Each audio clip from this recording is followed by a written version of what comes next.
이 베드로 전서는 초대교회 고난받는 신자들에게 사도 베드로가 이제 준 위로의 편지입니다. 사도가 고난받는, 핍박받는 신자들을 위로한 가장 중요한 핵심적인 내용은 무엇이었냐 하면 그들의 믿음의 대상이신 삼위일체이신 하나님이 어떤 분이신가, 하나님께서 우리들에게, 신자들에게 무엇을 주셨는가, 무엇을 허락해 주셨는가를 보여주시고 알려주는 것이었습니다. 성부 하나님의 미리 택하심, 성자 하나님의 핏뿌림, 성령 하나님의 거룩해 하심과 거듭나게 하심, 이런 것들이 지금 여러분들은 그 놀라운 삼위일체 하나님의 구원의 사역을 여러분들은 받아 누리고 있는 사람들이기 때문에 우리가 이 땅 가운데서 이 신앙 때문에 때때로 고난받는다 할지라도 실망하거나 좌절하지 말아야 합니다. 그렇게 이야기하고 있습니다. 그것이 1장의 내용이었어요. 그리고 그런 놀라운 하나님의 은혜를 받은 성도들인 2장 말씀에서 무슨 얘기를 하냐면은 바로 우리들은 바로 그런 하나님의 은혜를 보배로운 산돌이신 하나님의 나라의 머릿돌 대신 예수 그리스도와 연합되어서 계속해서 아름다운 신령한 성전으로 하나님의 나라로 계속해서 지어져 가고 있다라는 사실을 강조하고 있습니다. 그래서 성도들에게 무슨 얘기를 하냐면 여러분들은 왕같은 제사장이요 거룩한 나라요 택하신 백성이라는 사실을 강조하고 있었습니다. 2장 9절의 말씀이 바로 그 내용이었죠.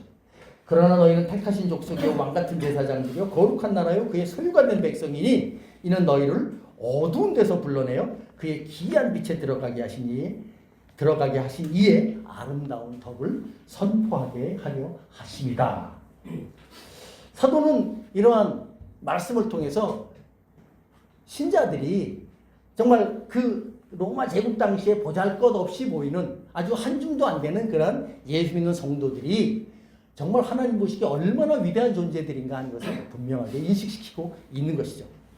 특별히 택하신 족속, 너희는 택하신 족속이다라는 그 말 속에는 무슨 의미가 담겨 있다고 말씀드렸습니까? 지난주에 설교인데요. 이것은 하나님의 은혜로 우리가 택함을 받았다. 그러니까 나의 나된 것은 하나님의 은혜다. 사도 바울이 그런 얘기를 하지 않습니까? 나의 나된 것은 하나님의 은혜다. 바로 그 얘기가 이 택하신 족속이라는 말 속에 있는 거예요. 왕같은 제사장이라는 말은 또 무슨 뜻입니까? 좀 왕처럼 통치하고 군림하는 그런 제사장의 역할이 아니라 이스라엘의 왕은 하나님의 말씀 앞에 아주 철저하게 순종해야 되는 그 역할을 하기 위해서 세워진 사람이 바로 왕이다 라는 것을 말씀드리면서 우리가 하나님의 말씀 앞에 아주 순종하는 그러한 역할을 하는 사람이다. 그런 순종하는 삶을 통해서 제사장의 역할을 하는 사람이다라는 것을 말씀을 드렸습니다. 그리고 거룩한 나라라는 말은 바로 이 세상에서 살아가되 세상과는 구별된 존재로 살아가야 된다는 것을 분명하게 말씀드린 것입니다. 사도는 바로 그런 신자의 분명한 신자됨을 설명하면서 이제 2장 11절, 오늘 우리가 살펴보려고 하는 11절 이하 이제 마지막 5장, 아니 좀 더 구체적으로 하면 4장 11절까지인데요. 어쨌든 2장 11절 이하의 말씀에서 이런 놀라운 하나님의 은혜를 받은, 택함 받은 여러분들은 그 은혜에 걸맞는, 그 택함에 걸맞는 삶을 살아가야 합니다라고 이야기하는 것입니다. 제가 1절에도 한번 여러분들에게 그런 말씀을 드렸어요. 서신서는 바울 서신이나 베드로 서신이나 서신서에는 아주 다는 그렇지 않지만 일반적으로 전반부에서는 하나님께서 믿는 신자들을 위해서 행하신 놀라운 구원의 내용들, 구원의 교리들을 설명해 주고 그 후반부에서는 이런 구원의 은혜를 받은 성도들이 어떻게 살아가야 할 것인가를 그러니까 삶의 구체적이고 실천적인 내용들을 이렇게 잘 설명해 주었다 그렇게 말씀드렸어요. 베드로서신서도 마찬가지예요.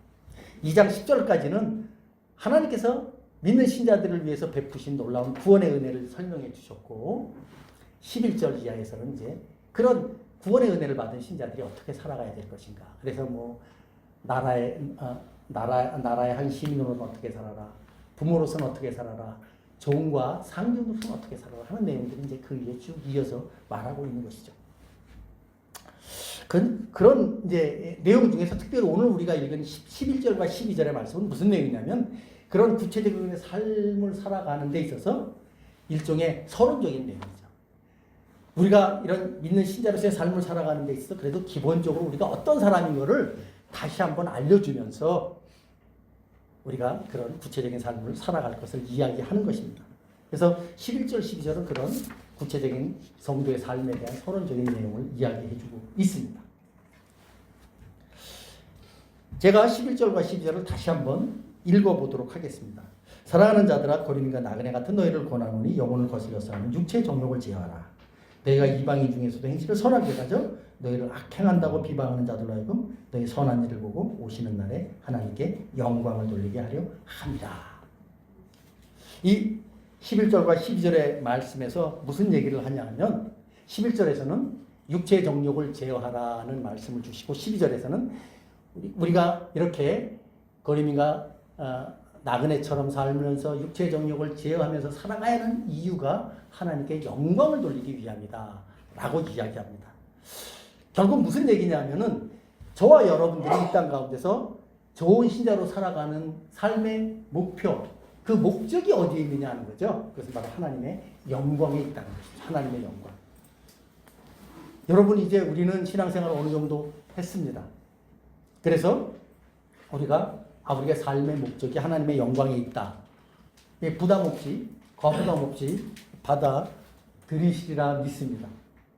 사실 우리 장로교회의 어떤 그 신앙 고백, 가장 중요한 신앙 고백서로 여기는 웨스트민스터 대소요리 문답 첫 번째 질문이 다 이와 관계된 거죠. 인간의 제일 근본적인, 제일 기본적인, 제일 중요한 목적이 뭐냐? 하나님의 영광을 위한 거라.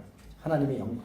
근데 여러분, 이 하나님의 영광을 위한다라는 말씀을 들을 때 여러분들 어떤 마음이 드십니까? 저는 사실은 신학교 갈 때까지만 해도 이 말씀의 의미를 몰랐어요. 왜냐하면은 우리가 보통 이제 신자들이 뭐 밖에 나와서 뭐 세상적으로 어떤 좋은 일하고 또 큰 어떤 그런 이제 뭐라 그럴까요? 이제 칭찬을 들을 때 보통 예수 믿는 성도들이 가장 먼저 하나님께 영광을 돌립니다. 그런 얘기를 해요. 그 말이 무슨 뜻입니까? 내가 한 이것 때문에 하나님께 영광 받아 주십시오. 이런 의미잖아요.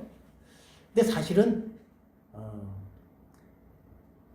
모든 그 인간의 가장 제일 큰 중요한 목적이 하나님의 영광을 위함이라고 말할 때 사실 그 얘기 속에는 뭐냐면 난 이런 일을 했으니까 이것을 통해서 하나님 영광을 돌립니다. 이런 의미이기 때문에 사실은 성경에서 말하는 하나님의 영광을 위한다는 그 의미와는 다른 식의 표현입니다. 그게 뭐 나쁘다는 건 아닌데 우리가 하나님의 영광을 위한 삶을 산다는 것은 그런 의미가 아니라는 거죠. 사실은 저는 처음에 이 말을 들었을 때 좀 거부감이 들었어요. 그때만 해도 이제 뭐 신앙은 있지만 왜 우리가 하나님의 영광을 위해 살아? 여러분이나 저나 다 자기 자신을 위해서 살잖아요. 심지어 내가 예수 믿게 된 것도 나에게 죄가 있음을 하나님께서 깨닫게 해주셨고 그것을 깨닫고 내가 이 죄에서 벗어나서 하나님께서 우리에게 주신 놀라운 구원의 은혜, 하나님 나라 천국, 영원한 생명 그것을 내가 누리기 위해서 믿지 않습니까? 그런 차원에서 볼 때 결국 내가 예수 믿는 것도 나를 위해서 믿는 건데 내 영원한 생명을 위해서 믿는 건데 그게 왜 하나님께 영광이 되느냐 말이에요. 이 부분이 사실은 쉽지 이 부분을 이렇게 해결하는 게 이해하는 게 쉽지가 않습니다. 왜? 그만큼 우리 모두는 다 자기 자신에게 삶의 초점이 맞춰져 있어요. 그러니까 내 인생의 첫째 목적은 무엇보다도 내가 행복한 것이고요. 이거를 부인할 사람은 없습니다. 내가 행복한 것이고 심지어는 모든 사람의 삶이 바로 나를 위한 것이라고 많은 사람들은 생각합니다. 그게 우리가 살아가는 삶의 모습입니다. 그런데 사실은 성경은 그렇게 말하고 있지 않다는 거죠. 인생의 온 우주의 초점이 우리에게 있지 않고 누구에게 있다는 것이다. 하나님께 있다는 것입니다. 그래서 우리의 인생의 목표, 우리의 인생의 목적을 하나님의 영광에 두는 것입니다. 그럼 왜 이런 말씀을 하셨을까요? 그것은 바로 하나님의 피조물인, 하나님의 가장 정말 하나님의 모양과 형상을 따라 지음받은 하나님의 피조물된 인간 첫사람 아담이 하나님의 그 영광스러운 자리에 있다가 타락했죠.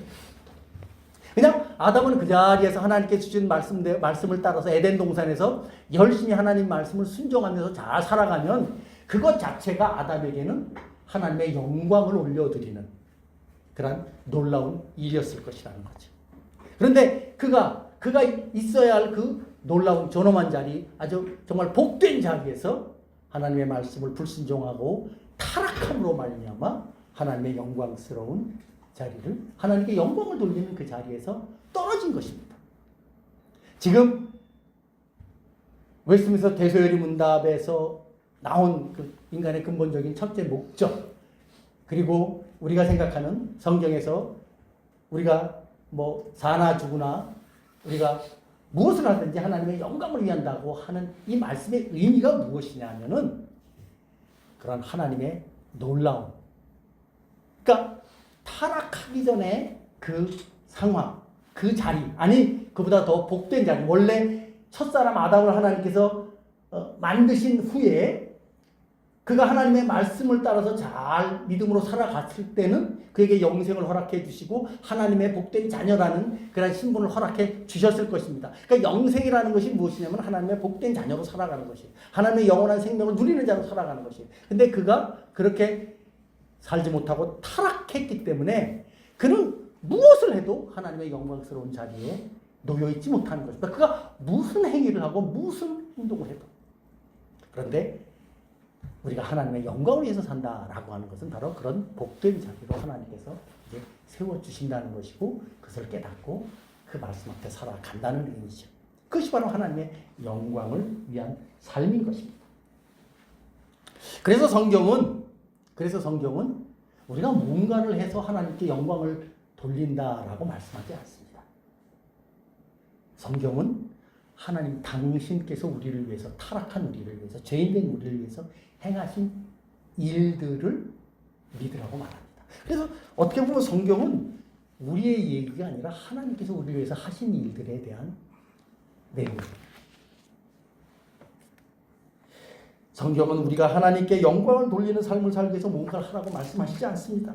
또 우리가 하나님께서 우리를 위해서 행하신 그 놀라운 하나님의 구원의 경륜과 하나님의 놀라운 일들을 믿음으로 바라보고 믿고 받아들이고 그 말씀 앞에 순종하며 살아갈 것을 말하는 것이죠. 그래서 성경은 그런 하나님의 행위를 우리에게 보여주고 있는 거죠. 우리가 그리스도인이 된다는 것, 어떻게 보면 이제 그것이 바로 하나님의 영광을 위하는 삶의 자리로 들어가는 것을 말합니다.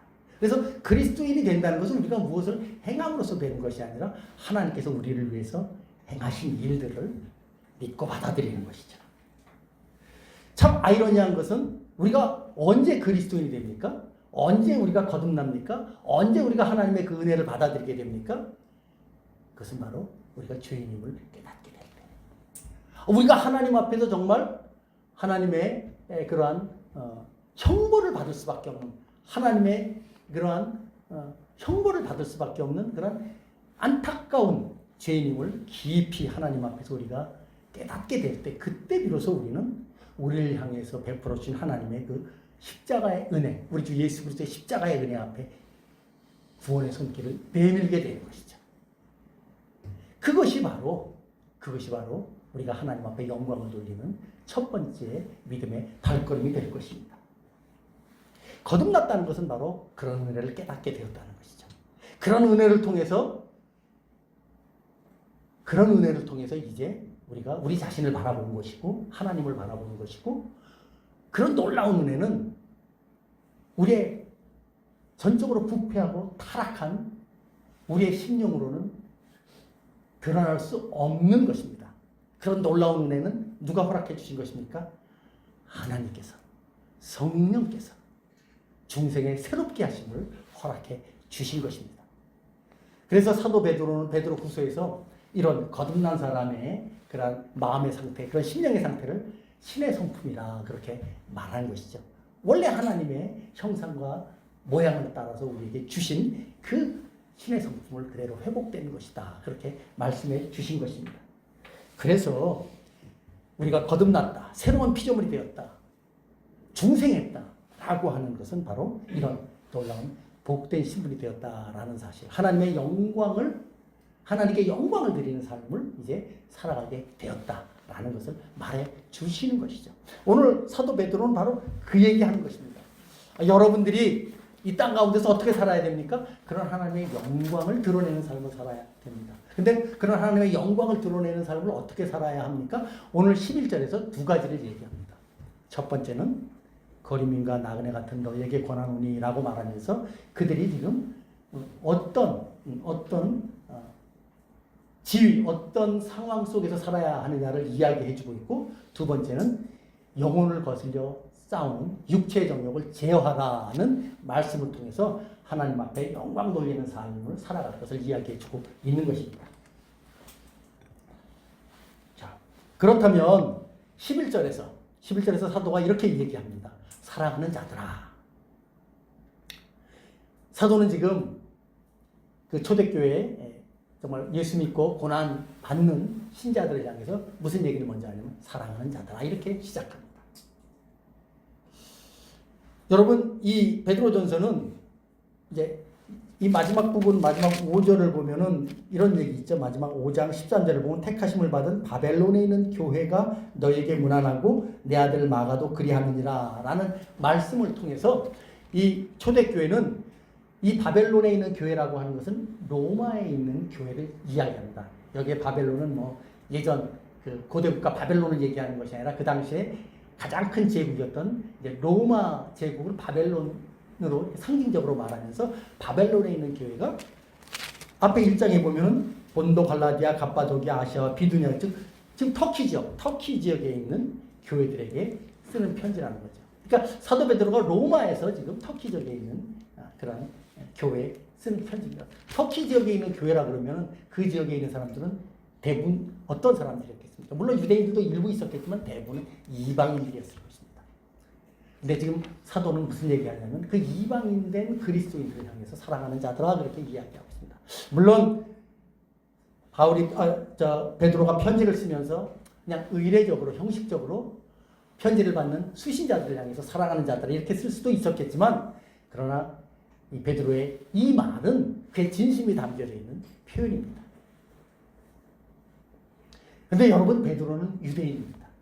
만약에 베드로가 예수 그리스도를 믿지 않았다면 그는 이방인들과는 상종조차 하지 않았을 것입니다. 사도행전 10장을 보면 베드로는 정말 복음을 전하면서도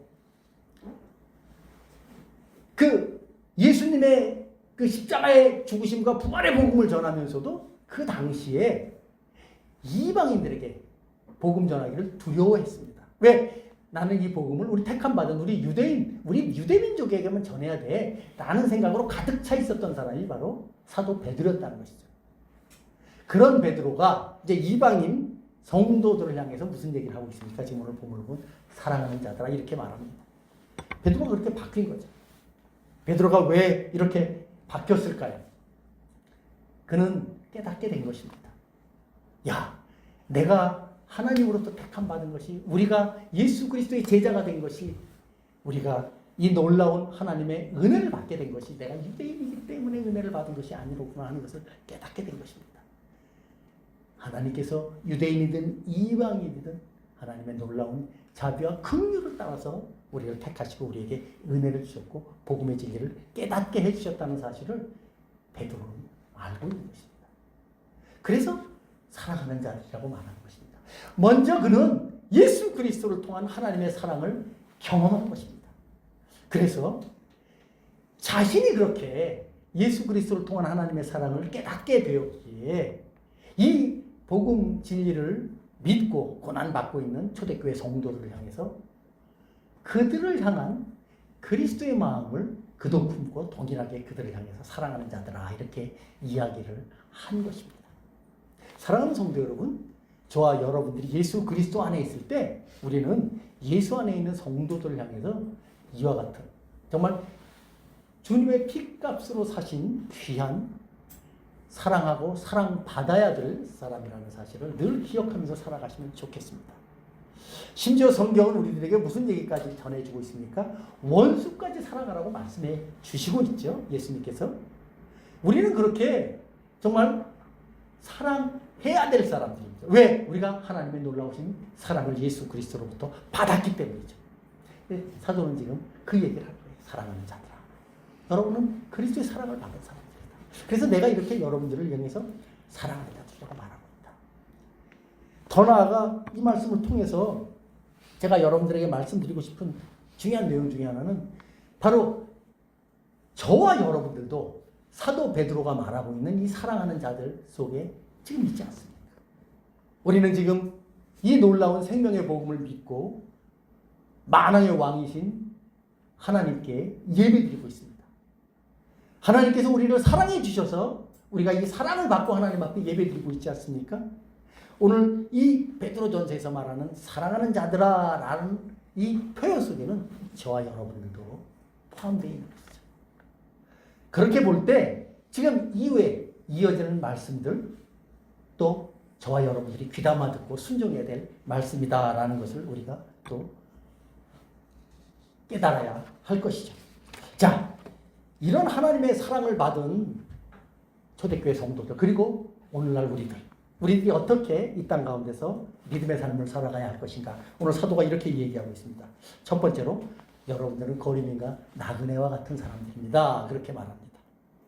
사랑하는 자들아 거리민과 나그네 같은 너희를 권하노니. 거류민은 어떤 사람을 말하느냐 하면은 쉽게 말하면 외국인 근로자를 말합니다. 나그네는 여행객을 말합니다. 나그네는 그냥 잠깐 왔다 가죠. 여행객들이 그러죠. 외국에서 우리나라 여행 오면 잠시 왔다 갑니다. 그래서 여행 비자는 짧죠. 그런데 거류 비자는 깁니다. 왜? 외국인이지만 우리나라에 와서 직업을 갖고 살아가야 되기 때문이죠. 여러분 외국인 근로자들이 동남아에 있는 많은 외국인 근로자들이 우리나라에 지금 많이 들어와 있습니다. 제가 알기에는 뭐 한 3,400만 이상이 되는 걸로 알고 있어요. 지금 우리나라에서 이 외국인 근로자들이 없으면 기업이 제대로 진행이 되니까 그 기업 활동을 제대로 할 수 없다고 합니다. 그만큼 외국인 근로자들에 의해서 우리나라가 이제 기업이 되고 있는데 외국인 근로자들이 왜 이렇게 많이 와 있을까요? 다른 이유 없습니다. 그들은 우리나라에 와서 열심히 일해서 돈 벌려고 와 있는 것입니다. 자기네 나라에서 10년을 일해도 벌 수 없는 돈을 우리나라에서 1년만 일하면 열심히 일하면 벌 수 있습니다. 물론 힘들고 어렵죠. 법적인 보호도 제대로 받지 못하고 때때로 악덕 기업주를 만나면 정말 돈도 못 받고 고통당하고 어려움 당합니다. 그럼에도 불구하고 그들이 와서 정말 그 어려운 시간을 버티고 지내는 이유가 무엇입니까? 우리나라에서 잘 살기 위해서입니까? 그렇지 않죠. 우리나라에서 열심히 일해서 돈 벌어서 자기네 나라로 가서 가족들과 사랑하는 가족들과 좀 보란듯이 살고 싶어서 여기서 열심히 일하는 것입니다.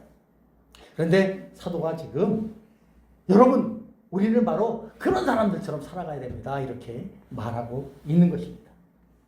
사도가 왜 그렇게 이야기할까요? 똑같습니다. 거류민과 나그네 어쨌든 그러니까 이들은 우리나라에서 사는 게 목적이 아닙니다. 자기의 조국에서 살아가는 게 목적입니다. 여기는 잠시 왔다 가는 것이에요. 그런데 사도가 이렇게 얘기하는 이유는 예수 믿는 신자들인 우리도 바로 그런 사람들이라는 것이죠. 우리에게 영원한 본향이 있다는 것이죠. 우리가 이 세상을 살아가는 것, 이 땅에서 살아가는 것은 어떻게 보면 거쳐 지나가는 것이라는 거죠. 우리에게는 영원한 하나님 나라, 영원한 천국이 우리가 가야 될 본향이라는 것입니다. 그것을 잊지 말라는 것입니다.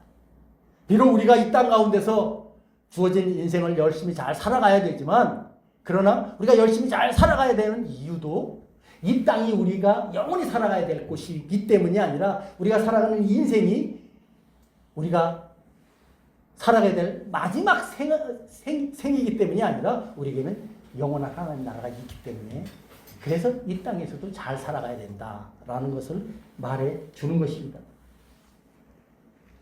우리가 이것을 놓치지 않고 사는 게 참 중요합니다. 우리가 거듭난 하나님께 영광을 돌리는 그런 복된 신앙인이 됐다는 게 무슨 의미냐면 영원한 하나님의 천국을 소망하는 사람이 되었다는 것입니다. 그래서 사실은 신자들은 이 땅 가운데 살면서 이 세상에서 이제 참 많은 환난, 질고, 질병, 그로 인한 고통과 어려움이 있다 할지라도 그것 때문에 좌절하지 않을 수 있는 이유가 무엇 때문입니까? 바로 이 말씀 때문입니다. 우리에게 영원한 천국이 있기 때문입니다. 예수님께서도 분명히 이해가는 말씀을 주셨죠. 요한복음 14장 1절과 3절의 말씀을 보면 예수님은 제자들에게 이런 말씀을 주셨습니다. 제가 한번 읽어보도록 하겠습니다. 너희는 마음에 근심하지 말라. 하나님을 믿으니 또 나를 믿으라. 내 아버지 집에 거할 곳이 많도다. 그렇지 않으면 너희에게 일렀으리라.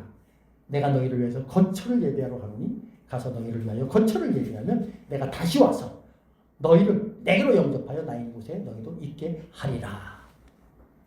예수님께서는 이제 십자가에 달려 돌아가시기 전에 그의 제자들에게 무슨 말씀을 하시냐면 주님께서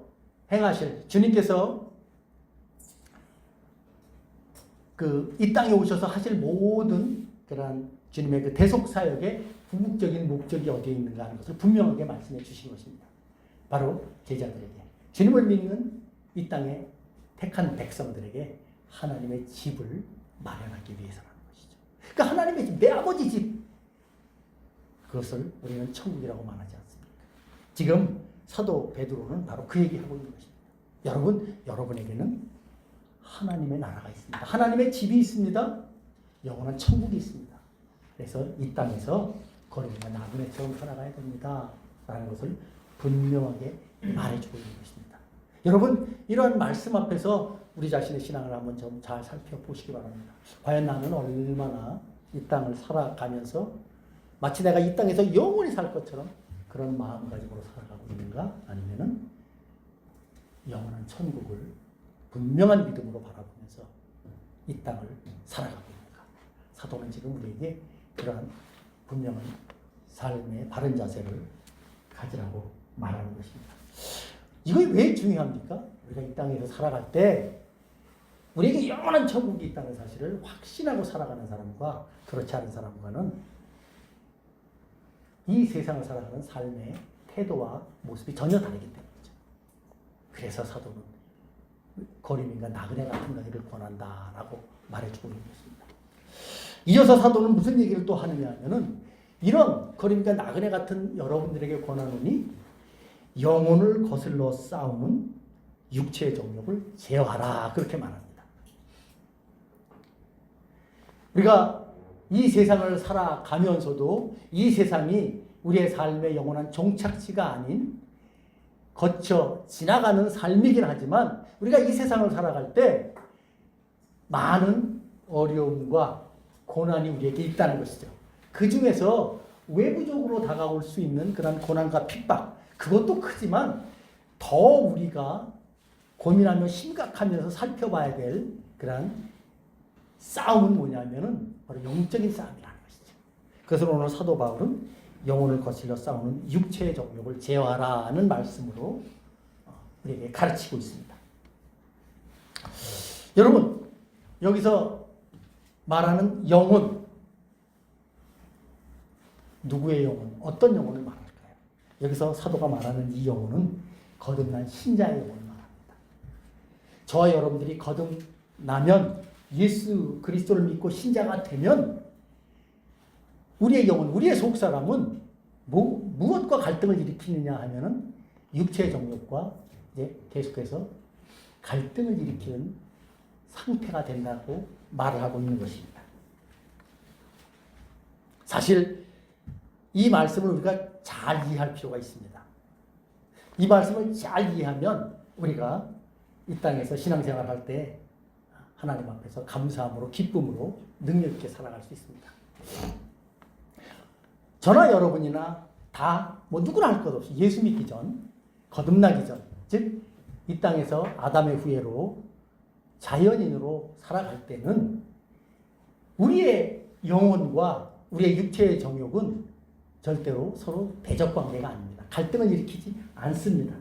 왜냐하면은 첫사람 아담이 타락한 이후에 아담은 그의 영혼뿐만 아니라 그 영혼의 타락함으로 말미암아 그의 육체까지도 완전히 다 오염되었습니다. 죄로 인해서 오염되었어요. 그래서 전적 부패라고 하는 것이 무엇이냐면은 그의 속사람 영혼만 부패되고 오염된 것이 아니라 육체까지도 그 영향을 받는 상황에 놓여 있는 것이죠. 그것이 바로 모든 이 땅을 살아가는 모든 자연인들의 하나님 앞에서 비참한 상태인 것입니다.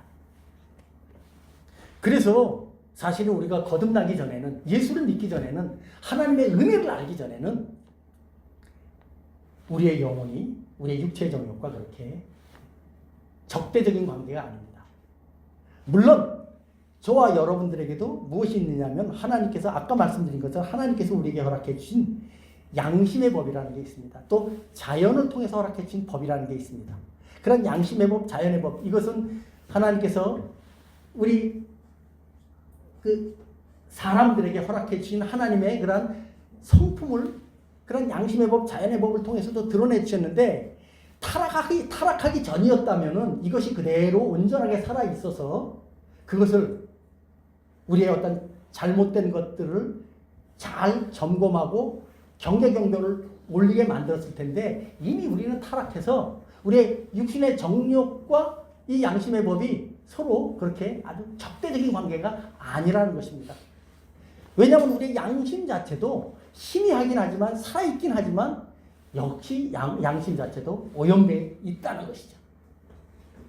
그리고 이 우리의 육신의 정욕이 워낙 강력해서 언제라도 틈만 나면은 우리의 그런 오염된 그런 영혼을 항상 이끌어 갈 수밖에 없는 것입니다.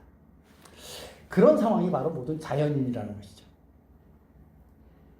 그렇기 때문에 사실은 환경과 여건이, 조건만 형성되면 우리는 항상 육체의 정욕을 우리의 삶 가운데서 이루려고 하는, 우리의 정욕을 채우려고 하는 그런 삶을 살아가는 것이죠. 그런데 사도 베드로는 오늘 무슨 얘기를 하냐면은, 이제 여러분은 그런 삶을 살아가서는 안 된다라는 것을 오늘 본문을 통해서 이야기하는 것입니다. 이제 여러분들은 거듭난 사람이고 새로운 사람이 되었기 때문에, 새로운 존재가 되었기 때문에 이제 여러분들은 어떻게 살아야 됩니까? 영혼을 거슬러 싸우는 육체의 정욕을 제어하는 삶을 살아야 됩니다. 이렇게 이야기해 주신 것입니다. 성경을 보면 이 부분에 대해서 아주 분명하게 우리에게 가르침을 주고 있죠. 특별히 사도 바울이 로마서에서 이 말씀을 아주 분명하게 우리에게 가르치고 있습니다. 사도 바울 역시도 정말 그가 위대한 사도였지만 그 이전에 그는 정말 예수 그리스도와 교회를 엄청나게 핍박한 사람이었습니다. 그는 정말 바리새인 중에 바리새인으로서 율법을 지켜 행하는 그러한 자신의 삶을 가장 중요한 가치로 여기면서 그것 중에 하나가 교회와 예수 그리스도를 핍박하는 것으로 삼았던 사람이죠. 그런 사울이 부활하신 예수님을 다메섹 도상에서 만난 이후에 변화가 되었습니다. 예수님께서 베풀으신 그 하나님의 놀라운 은혜를 깨닫게 되었습니다. 그 바울이 로마서 7장에서 무슨 얘기를 하냐면, 그렇게 해서 놀라운 거듭남, 그리고 위대한 사도, 정말 이방인을 향한 놀라운 복음을 전하고 좀 엄청난 하나님의 능력을 드러냈던 그 위대한 사도 바울조차도 로마서 7장을 보면은 이 영적인 싸움, 이 정말 영혼을 거슬러 싸우는 육체의 정욕을 자신도 어찌할 줄 몰라서 절절매는 모습을 그대로 로마서 7장에서 보여주고 있죠. 우리는 그 사도 바울의 그 모습을 보면서 위로를 받을 수 있고 교훈을 받을 수 있고, 우리가 어떻게 가야 하는가, 우리가 어떻게 살아가야 하는 것을 배울 수가 있는 것이죠. 그걸 한번 좀 살펴보겠습니다. 로마서 7장 한번 보겠습니다. 로마서 7장 19절부터 21절을 한번 보겠습니다. 로마서 7장 19절부터 21절 말씀 우리 한번 다 같이 읽어보도록 하겠습니다. 다 같이 한번 읽습니다. 시작. 내가 원하는 바 선은 행하지 아니하고 도리어 원하지 아니하는 바 악을 행하는도다. 만일 내가 원하지 아니하는 그것을 하면 이를 행하는 자가 내가 아니요 내 속에 거하는 죄이라. 그런 건 내가 한 법을 깨달았나니 곧 선을 행하기 원하는 나에게 악이 함께 있는 것이로다. 지금 사도 바울은 무슨 얘기하냐면은 14절 보면 이런 말씀이 있어요. 우리가 율법은 신령한 줄 알거냐 나는 육신에 속하여 죄 아래 팔렸도다. 내가 행하는 것을 내가 알지 못하노니 곧 내가 원하는 것을 행하지 아니하고 도리어 미워하는 것을 행합니다. 사도 바울은 아까 말씀드렸죠. 그는 아주 율법 앞에 아주 철저한 사람이었습니다. 그는 율법의 의미가 이제 예수 믿고 나서 율법의 의미가 뭔지를 알았어요. 그래서 하나님께서 주시는 그 율법을 아주 철저하게 지켜 행하려고 수고하고 했습니다. 율법을 지키는 것이 얼마나 귀하고 복된 것인가를 알았습니다. 그럼에도 불구하고 그는 이제 분명히 무엇을 알게 되었느냐 하면은 하나님 앞에 우리가 거듭났다 할지라도 하나님의 자녀가 되었다 할지라도 율법을 온전히 지킨다는 것이 불가능한 거구나 라는 사실을 알았습니다. 왜? 그에게는 아직도 죄악된 본성이 그런 오염된 죄의 흔적이 남아있거든요.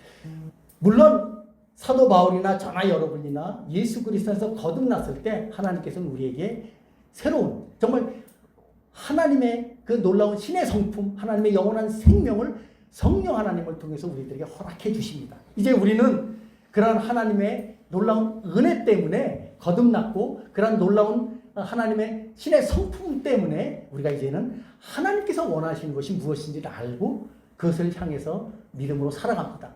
그러한 가장 좋은 모습이 바로 율법을 순종하며 살아가는 것입니다. 그런데 여러분 율법을 순종하며 살아갈 때 그것이 온전히 우리에게 사라집니까? 아까도 말씀드렸죠. 율법은 도덕법입니다. 우리가 몸과 마음과 뜻과 정성을 다해서 하나님 앞에 살아가야 되는데 어느 누구도 그것을 지켜 행할 수 있는 사람은 없습니다. 마지막 제10계명 탐심을 갖지 말라는 그 말씀을 우리가 어떻게 지켜 행할 수 있겠습니까? 이것이 바로 율법이 우리에게 주는 교훈이라는 것이죠. 그럼 저와 여러분들이 이 율법을 어떻게 지켜 행해야 돼? 이거 우리 율법 못 지키는 거니까 우리가 율법 없애자. 율법은 무용하다. 그렇게 생각합니까? 아닙니다. 율법은 여전히 우리에게 유용합니다. 율법은 여전히 우리로 하여금 하나님의 백성답게 살아갈 수 있는 삶의 길을 보여주는 그러한 하나님의 도덕법입니다. 예수 믿기 전에는 율법이 우리의 죄를 깨닫게 했지만 예수 믿고 난 이후에는 우리가 이제 하나님의 백성다움을 드러내며 하나님께 영광을 돌리는 하나님 앞에서 우리의 성화를 이뤄가는 가장 중요한 수단이요 도구가 바로 율법이라는 거예요. 그런데 그 율법을 우리의 힘으로는 이룰 수가 없죠. 그래서 우리가 무엇을 구해야 합니까? 하나님의 은혜를 구해야 한다는 것이죠. 율법을 지켜 행하는 것도 역시 하나님의 은혜가 우리에게 있을 때 가능하다는 것이죠. 우리가 거듭나고 의롭다함을 받고 우리가 하나님 앞에서 믿음의 사람이 된 것도 하나님의 은혜지만 우리가 성화의 삶, 율법을 지켜 행하는 성화의 삶을 살아가는 것도 우리의 힘으로는 안 되기 때문에 하나님의 은혜를 구할 수밖에 없는 것이죠. 사도 바울은 지금 바로 그 얘기를 하고 있는 것이죠. 내가 원하는 바 선은 행하지 아니하고 도리어 원치 않는 바 악을 행한도다. 내가 만일 원하지 아니하는 것을 하면 이를 행하는 자가 내가 아니요 내 속에 거하는 죄이다. 그러니까 비록 거듭났다 할지라도 그 속에 여전히 죄악된 그런 악한 습관들이 남아있는 것을 알았기 때문에 사도 바울은 이제 거듭난 사람이기 때문에 그것을 보는 거예요. 그것을 볼 수 있는 거예요. 저와 여러분도 마찬가지죠. 우리가 거듭났기 때문에 우리 속에서 드러나는 죄악된 모습도 우리가 볼 수 있는 것입니다. 그러나 우리가 이제 그것 때문에 좌절합니까? 아니죠. 이제는 우리가 그것 때문에 좌절할 필요가 없습니다. 왜? 이미 그 모든 죄값을 누가 치러주셨습니까? 예수님께서 다 치러주셨기 때문이죠. 사도 바울은 자신의 그러한 모습을 보면서 이렇게 지금 고백하고 있는 것입니다. 24절 로마서 7장 24절 말씀 한번 읽겠습니다. 로마서 7장 자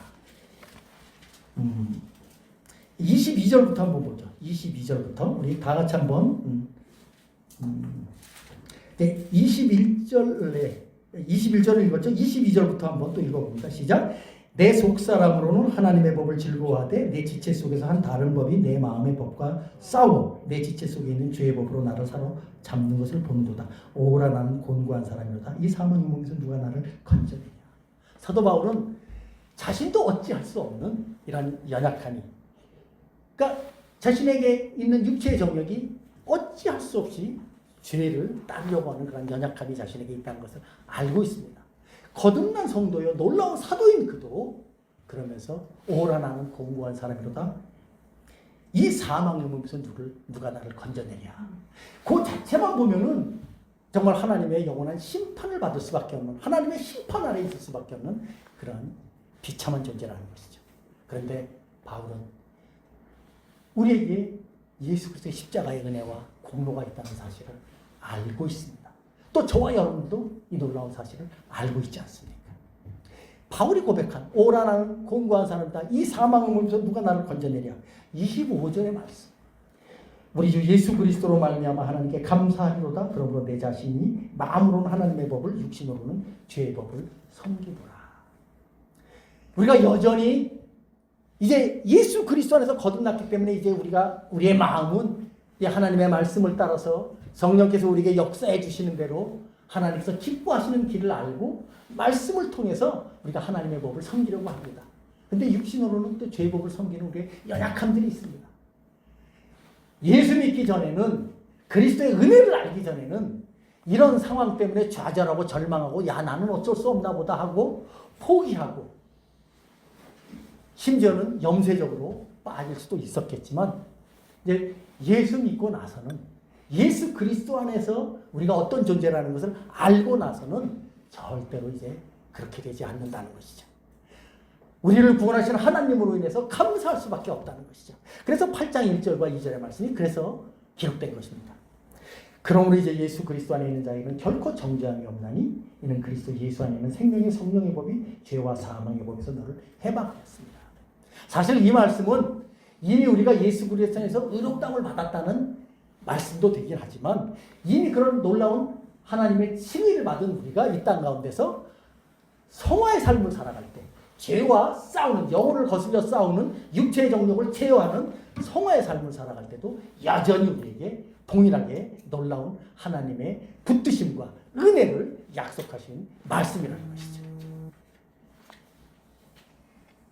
사랑하는 성도 여러분, 우리가 이 땅 가운데서 거듭난 성도로 살아간다는 것, 그것은 바로 이런 정말 죄와의 싸움, 우리 육체 정욕과의 싸움을 싸워가되 이미 우리가 싸우는 싸움은 실패한 싸움이 아니라 성공한 싸움이고 승리한 싸움이라는 것을 알고 하나님 앞에 믿음으로 감사하며 살아가는 것입니다. 그래서 사실은 성도의 삶은 은혜에서 시작해서 은혜로 끝날 수밖에 없는 것인데 왜 어느 것 하나 우리가 이룰 수 있는 것은 하나도 없어요.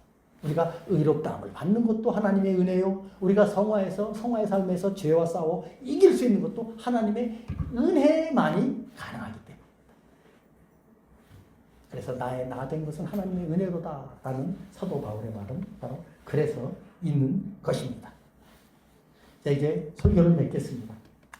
오늘 저는 여러분들과 함께 사도 베드로가 초대교회 신자들에게 영혼을 거슬러 싸우는 육체의 정욕을 제어하라, 이 말씀의 의미를 한번 좀 깊이 있게 살펴봤습니다. 저와 여러분들은 항상 우리에게 남은, 우리에게 주어진 삶을 살아갈 때 계속해서 우리의 속에서는, 우리의 영혼 속에서는 이런 죄와의 치열한 전쟁이 있습니다. 이것이 죽을 때까지 없어지지 않습니다.